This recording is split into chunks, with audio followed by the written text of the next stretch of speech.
তো আমরা চলে যাব আমাদের দ্বিতীয় অতিথির কাছে এবং তিনিও একটা ঘটনা আমাদের সাথে শেয়ার করবেন। তিনি এসেছেন নরওয়ে থেকে। আমরা চলে যাই তার কাছে। আপনার নামটা প্লিজ একটু বলবেন, আপনার কোথায় থাকেন আপনি সেটা একটু জানাবেন, তারপর আপনার ঘটনা শুনবো আমরা। আসসালামু আলাইকুম। ওয়ালাইকুম সালাম। রাসেল ভাইয়া, আমার নাম তুহি। আমি এসেছি অসলো, নরওয়ে থেকে। আমি আপাতত ওখানে একটা জব করছি, একটা অ্যাপারেল কোম্পানিতে ম্যানেজার পোস্টে, এবং আমি আছি একদম অসলো সিটিতে। আপনার সঙ্গে আপনার হাজবেন্ড আছেন, রাইট? আমার সাথে আমার হাজব্যান্ড আসছে আজকে। জি। কারণ আমি যে কাহিনীটা এখন শেয়ার করব সেটা অসলোতেই ঘটা। অ্যাকচুয়ালি এই বছরেই 2-3 মাস আগে হবে। ওখানে আমরা একটা জায়গায় ঘুরতে যাই। আসলে ইউরোপে বেশ কিছু অ্যাবান্ডেন প্লেসেস থেকে যায়, কারণ যেহেতু পপুলেশনস কম, আর এটা আসলে অনেক প্রাচীন সভ্যতা। তো দেখা যায় যে কিছু রুইন্স থাকে বিভিন্ন জায়গায়। চার্চ হতে পারে, কোনো এলাকা হতে পারে, কোনো বাড়ি হতে পারে, হসপিটাল হতে পারে। ঠিক সেরকমই অথলোতে একটা জায়গা আছে, যে জায়গাটার নাম হচ্ছে NES, ছোট একটা নাম। তো সেই জায়গাটাতে একটা চার্চ আছে, যে চার্চটা আজ থেকে 1000 বছর আগে কোনো একটা অ্যাক্সিডেন্টাল ফায়ারে পুড়ে, মানে এটা এখন আর অ্যাবান্ডেন্ট, মানে এখানে আর কেউ যায় না। তো এটা আগুন কিভাবে লাগে আসলে এটার কোনো কারণ কেউ বলতে পারেনি। সামহাও একটা অ্যাক্সিডেন্ট হয়, অ্যান্ড ওখানে যারা ছিল of course they are dead. But এটার পর থেকে ওই জায়গাটার বিশেষত যেটা ছিল, যে ওই জায়গাটা একটা সুইসাইড পয়েন্টে পরিণত হয়। এখন এই জিনিসগুলো আসলে আমরা ওখানে থাকতে থাকতে আসলে এগুলো শুনি, লোক মুখেও শুনি, বা নেটেও সার্চ করে দেখি যে হয়তো একটা সুইসাইড পয়েন্ট হয়ে যায়। বিকজ ওখানে যারাই যায় ডিপ্রেশনে চলে যায়, কারণ অনেকেই কিউরিওসিটি থেকে যায়, অনেকেই মেবি দেখা যায় যে শখের বসে গেছে বা ঘুরতে গেছে, তো ওখানে ডিপ্রেসড হয়ে যায়। আর সেই চার্চের পেছনে একটা পুকুর আছে, ওখানেই অনেকে গিয়ে জাম্প করেছে, এরকমও স্টোরি আছে। আর যেহেতু চার্চ, তো পাশে একটি গ্রেভইয়ার্ড অবশ্যই চার্চের পাশে অলওয়েজ থাকে। আর ওই গ্রেভইয়ার্ডে যতগুলো কবর ছিল, মানে যা দেখে এসেছি, সবগুলোই কিন্তু সুইসাইড কেসে মারা যাওয়া আর কি। এবং ওখানে যে ফাদারটা লাস্টে ছিল আর কি, মানে চার্চের রক্ষণাবেক্ষণে, সেও সামহাও সুইসাইড করে। তো এত কিছু শোনার পরেই আসলে আমরা বলি যে আচ্ছা ঠিক আছে, let's go and have a look, যে আসলে কি জিনিসগুলো সত্যি নাকি ম্যান মেড স্টোরিজ। আর নেক্সট জায়গাটা ছিল সিটি থেকে অনেক দূরে, প্রায় আমরা we had to travel around 2.5 hours, অনেক দূরে ছিল, আর খুবই নির্জন একটা জায়গায় ছিল। এবং ওই জায়গাটা যেটা হলো, যে Norway is a free land যেটাকে বলা হয়, কারণ যে কেউ পারমিশন ছাড়া যে কোনো জায়গায় যে কোনো টাইমে যেতে পারে। বাট ওই জায়গাটাতে গভর্নমেন্টের পক্ষ থেকে একটা টাইমের পরে যে একটা সিল্ড করে দেওয়া হয়, গেট টেনে দেওয়া হয়। এখন এটা কেন আমি জানি না, মানে এটা কি ভূত প্রেতের কারণে নাকি অন্য কোনো কারণে হতে পারে। তো ওখানে যখন আমরা যাই, একদম ভর দুপুরে গেছিলাম, কারণ আমরা জানি যে সন্ধ্যার দিকে বা ভর দুপুরে আসলে যদি কিছু এক্সপিরিয়েন্স করতে হয় বা কোনো প্যারানর্মাল কিছু দেখা যায়, এই দুইটা টাইম বেস্ট।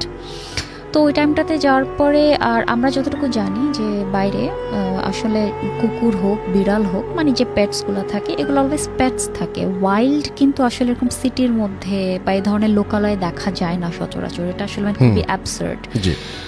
বাট ওখানে আমরা যখন জাস্ট গেলাম, বাস থেকে নামলাম, নেমে হাঁটা স্টার্ট করলাম, দেখলাম যে একদম মানে চার্চের সীমানা যখন ঢুকবো, জাস্ট ওই টাইমটাতে একটা কুচকুচে কালো বিড়াল, একদম বিড়ালের সাইজটা মানে একটা বলবো যে এক প্রকার মানে ছাগলের সাইজের কাছাকাছি, অনেক বড় অ্যান্ড ভেরি উইয়ার্ড, আর খুবই জঘন্য দেখতে, মানে যেটাকে বলে ভয়ঙ্কর। আর একটা ওয়াইল্ড ক্যাট, অফকোর্স এটা কারো পেট হতেই পারে না। সে ওখানে গিয়ে এমনভাবে আমাদের রাস্তাটা আটকে দাঁড়িয়েছে, একটু একটা দূরত্ব বজায় রেখে, যে যেন কিনা মানে বিড়ালটা জাস্ট স্টেয়ার করে আছে আমার দিকে। হি ইজ জাস্ট স্টেয়ারিং, মানে আমার মনে হচ্ছে সে এখন কথা বলতে জানতো, সে আমাকে জিজ্ঞেস করতো, যে মানে আমাকে আমার নাম ধাম জিজ্ঞেস করা শুরু করতো, মানে এই ধরনের একটা জিনিস। এবং সে পুরো স্টেয়ার করেছিল, আমরা ওয়েট করছিলাম, লেট হিম পাস। বাট আমরা যেহেতু জানি একটা সুপার স্টেশন, যে যদি একটা কালো বিল্লি আমাদের পথ আটকে দেয় বা ক্রস করে আমাদেরকে, ওই রাস্তাতে দেয়ার ইজ সামথিং রং, আমাদের আসলে আগানো উচিত না। কিন্তু দুর্ভাগ্যবশত চার্চে যাওয়ার একটাই রাস্তা ছিল, so we D not have any escape path, আমাদের ওখান দিয়ে যেতে হবে। সামহাও বিড়ালটা চলে যায়, কিন্তু যেতে যেতে সে বারে বারে টার্ন করতে থাকে আমাদের দিকে। I don't know what does that mean. পরে আমরা গেলাম, বাট আশ্চর্যজনক হচ্ছে কি, ওই বিড়ালটা যেটা ক্রস করলো ওই জায়গাটাতে যখন আমরা জাস্ট স্টেপ করলাম, তখন থেকে মানে আমার হাজব্যান্ড না, I have started feeling something. মানে আমি জানি না, মানে আমি আস্তে আস্তে না, মানে হঠাৎ করে মনে হচ্ছে যে দুনিয়ার যত ভারী কি জিনিস আছে আমার মন খারাপ হওয়া শুরু করলো। আমি যত আগাচ্ছি চার্চের দিকে মনে হচ্ছে যে I am very sad, I don't no Y, but আমি খুবই ডিপ্রেশনে চলে গেলাম। এবং ওখানে মানে ওয়েদারটাও অফকোর্স অনেক উইন্ডি ছিল, আর মানে একদম লোকজনের যাওয়া আসা না থাকলে যেরকম হয় ভুতুরে একটা পরিবেশে, দিনের আলোতেই ওরকম লাগছিল। ভাঙা একটা চার্চ দেখলাম, ফাইন গেলাম, এবং পুকুরটাও দেখলাম যে হ্যাঁ এরকম। যখন গ্রেভিয়ারটার কাছে গেলাম দেখলাম যে মানে মনে হচ্ছে যে এতই, আই কুড লিটারালি ফিল, মানে এখন হয়তো এটা বললে এভাবে বোঝানো যাবে না, কিন্তু আমি যখন ওখানে ছিলাম আমার কাছে লিটারালি আমার কাছে মনে হচ্ছিল যে I could feel their pain, না যে মানে ওরা কত কষ্ট করে মারা গেছে, মানে আমার কাছে এরকম মনে হচ্ছিল। বিকজ আমি যেহেতু বললাম যে ওখানে সবাই সুইসাইড করে মারা গেছে, এবং ওখানে কেউ আমার কাছে মনে হচ্ছে I could literally feel their pain, যে হারে বেচারা ভিতরে শুয়ে আছে, তার না জানি কত কষ্ট হচ্ছে, এরকম একটা ব্যাপার স্যাপার। আমার হাজব্যান্ড অ্যাজ ইউজুয়াল সেই দিক ওই দিক দেখছে, তাকাচ্ছে, মানে আসলে সে কিছু হিস্ট্রিজ পড়ছিল আর বলছিল হচ্ছে let's take some snaps, because এখানে তো আমরা সবসময় আসবো না, ছবি টবি নিয়ে যায় লোকজনকে দেখাতে পারবো। He was making fun of it, he was very normal. But আমার কাছে মনে হচ্ছে যে no, I am trapped somewhere. মানে আমি এটা বলে বোঝাতে পারবো না, কিন্তু আমি আসলে এই কাহিনীগুলো আমার হাজব্যান্ড থেকে শুনে বাসা আসার পর, কারণ আমি তখন জানি না যে আমি তখন কিসের ভেতর দিয়ে যাচ্ছি, আমি তো আমার নিজেকে দেখতে পাচ্ছিলাম না। আমি ওখানে গেলাম চার্চে, যেখানে গেস্টরা বসে থাকে, ভাঙা চেয়ারগুলো, মানে চেয়ার মানে উডেন শিল্ডের মতন, মানে পুড়ে গেছে, পুড়ে একদম কয়লা হয়ে গেছে আর কি, কিছু কিছু রুইন্স ছিল জাস্ট। আমি ওখানে বসে এক দৃষ্টিতে যেখানে জিজাসের ইয়েটা ছিল, স্ট্যাচুটা ছিল, আমি ওইদিকে জাস্ট তাকিয়ে আছি, বাট সামনে কিন্তু কিছু নাই, একদম পুরো ভাঙা টেবিল সব কিছু। তারপর আমার হাজব্যান্ড এসে আমাকে লিটারালি আমাকে জাস্ট গায়ে মানে কি মানে ওয়ার ইউ লস্ট এই ধরনের কিছু একটা।